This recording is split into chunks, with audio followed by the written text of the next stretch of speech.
রবিয়াজ আসসালামু আলাইকুম। আমি আজকে বেবি রকার নিয়ে আসলাম। তো আজকে কিন্তু আমি আপনাদেরকে দেখাবো, আমাদের রকার সম্বন্ধে একটু ধারণা দিব। আর এটা কিন্তু আপনারা চাইলে কিন্তু এক জায়গার মধ্যে ফিক্সড করে রাখতে পারবেন। আবার যখন এই লকটা যখন ঘোরায় দিবেন তখন কিন্তু আপনার এটা রকিং করবে, ঠিক আছে? আপনারা যে কোনো জায়গাতে কিন্তু আপনারা এই বাচ্চাদেরকে এইভাবে ইউজ করতে পারবেন।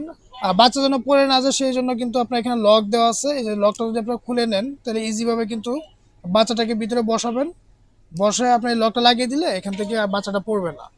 আর এখান থেকে আপনার মিউজিক আছে। আর এই জিনিসগুলো আপনার নেড়ে নেড়ে খেলতে পারবে। দেখেন মিউজিকটা কিন্তু অনেক সুন্দর। মিউজিকটা একটু দেখা দাও ভাইয়া। আর এখানে পাবেন হচ্ছে আপনার যে ভাইব্রেশন হবে, এই যে এখানে ভাইব্রেশন হচ্ছে আর কিন্তু আস্তে আস্তে দুলতেছে। তো এখান থেকে চাইলে কিন্তু আপনারা অফ করে দিতে পারবেন যদি ভাইব্রেশন না চান। এই যে অফ করে দিলাম। তো অবশ্যই যারা নিতে চান আমাদের ইমো হোয়াটসঅ্যাপ নাম্বার দেওয়া থাকবে, ওই নাম্বারে যোগাযোগ করে কিন্তু এই রকারটা আমাদের কাছে নিতে পারবেন। তো বিয়াস, ভালো থাকবেন, সুস্থ থাকবেন। আসসালামু আলাইকুম রহমতুল্লাহি ওয়া বারাকাতুহু।